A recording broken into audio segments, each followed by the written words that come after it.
Jethro, the raunchy and politically incorrect comedian from Cornwall, was a master of turning the air blue who left audiences howling with laughter for decades. Though the comic, whose real name was Jeffrey Rowe, kept mostly to the shadows and his private life a mystery, he quietly built a cult following and a successful touring career with his bawdy brand of humor. When he tragically passed away in late 2021 after contracting COVID-19, the public was shocked to learn he had amassed a vast multi-million-dollar fortune over his decades on the comedy circuit. Facts Verse presents Jethro left behind a huge fortune when he died. The amount will shock you. Early life and career. Jethro was born Jeffrey Rowe in March of 1948 in the rural Cornish village of St. Buryan. His boyhood saw him working on the family farm, helping tend sheep and harvest crops, giving him an appreciation for hard labor from an early age. He joined the local church choir at age 8, singing both for Sunday services and the annual Christmas pageant. His beautiful bass voice earned him solos and compliments from the parishioners. In his teen years, he expanded his performing, singing bass for the St. Just Amateur Operatic Society and participating in various village concerts. While appreciated for his vocals, it was Rowe's humorous ad-libs in between songs that always brought the house down. After finishing up school, he took up carpentry and excelled, but eventually he left woodworking behind for a physically demanding stint as a tin miner. The dangerous conditions and fickle pay convinced Rowe to pursue his performing talents as a way to forge his own path. In his early 20s, he assumed the stage name Jethro after Jethro Bodine of TV's The Beverly Hillbillies. He began touring pubs and small venues across Cornwall, armed with naughty songs laced with punchy one-liners. Though raw and ribald, Jethro won over locals with his shameless dialect humor delivered through an exaggerated country bumpkin persona. As the 70s closed, word spread of the cheeky Cornish comic packing clubs and leaving audiences sore with laughter. Big break on national television. Through the 70s and 80s, Jethro toiled away, perfecting his craft and building a cult fan base across the West Country. While appreciated at home, the Cornish comic remained unknown to most of Britain. That suddenly changed when he received an unexpected call from famed producer Michael Hurrell. Hurrell was putting together a new season of The Des O'Connor Show, one of the most popular variety programs on British TV. Des was set to interview the rising American comic Robin Williams on an upcoming episode, but needed an opening act to warm up the crowd. Hurrell was intrigued by rumors of this rapier-witted provincial performer slaying crowds in the countryside with irreverent one-liners. Jethro nearly dropped the phone when the London big shot offered him a 5-minute spot on the broadcast. He had never contemplated a national TV appearance before. In preparation, he pruned his act, carefully knowing Des's producers would expect far tamer material for their family-friendly show. He toned down the vulgarity, but retained enough cheeky humor and exaggerated mannerisms to surprise the upscale city audience. The September taping attracted millions of viewers excited to see Robin Williams' British TV debut.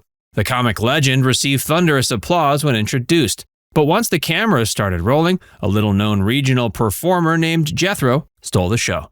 He released his rapid one-liners to the audience's delight. Within seconds, he had the crowd roaring, and host Des O'Connor doubled over in fits. Much to Jethro's own surprise, the man Hurrell pegged as a quick regional gag had won over the nation. Over 18 months, he made 4 more iconic appearances on Des O'Connor's flagship show, proving his style appealed to the British mainstream. Buzz around Jethro grew tremendously, but he never lost touch with the working-class audiences that launched his fame. He also distributed recordings of his evolving stand-up routines, first on VHS and later on DVD. Unlike other comics who restricted access, he believed wider distribution equaled a wider fan base. His accessibility, combined with prodigious touring, kept venues packed for 30 years straight. In the process, the lad from a Cornish farm amassed a staggering fortune in excess of £3 million, all while barely showing his face on television. Final years and emotional farewell. By 2015, Jethro decided to pull back his relentless touring schedule. Approaching 70, his wear and tear was showing through new ailments and slow-healing injuries from past mishaps. Doctors also detected indications of lymphoma, though early rounds of radiation therapy seemed to beat back the disease.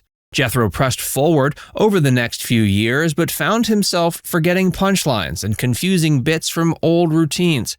He covered momentary mental lapses with improvised humor, but the slips rattled his confidence. Finally, in February of 2020, he announced via Facebook that he planned to permanently hang up his mic by year's end. Demand exploded for Jethro's farewell tour, dubbed the Goodbye Tour. Tickets sold out instantly as fans jumped at the chance for one final evening enjoying Jethro's delightfully crude brand of comedy. Jethro made good, playing over 60 dates across Britain, culminating with a grand finale in late November in his hometown of St. Buryan, watched by family and childhood friends. By tour's end, Jethro seemed at peace with retirement, but his enjoyment was short-lived. In late 2021, he contracted a severe case of COVID-19, made worse by his past cancer battle. He passed just before Christmas at age 73. His fortune revealed. In February 2022, the reading of Jethro's will revealed shocking details about the immense wealth he had quietly accumulated over 5 decades in comedy.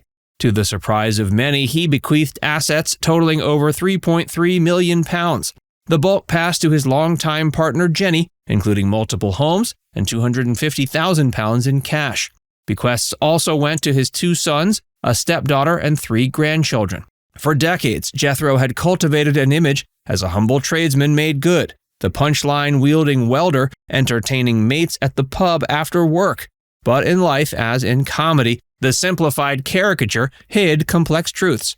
Behind the West Country whiskers was a shrewd tour manager named Jeff, who invested widely in property and production companies.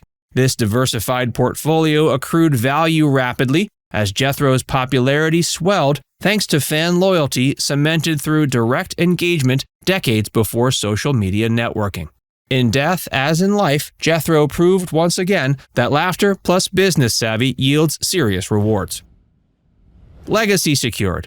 In March of 2022, hundreds gathered at Truro Cathedral to remember Jethro and revel in bawdy tales from his legendary run.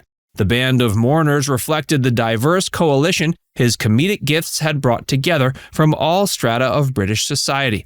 When the crowd's chuckles had finally faded, old friend and veteran promoter John Miles summed up Jethro's legacy poignantly. Quote, "He was loved because he was one of us, a working-class wordsmith who never forgot where he came from."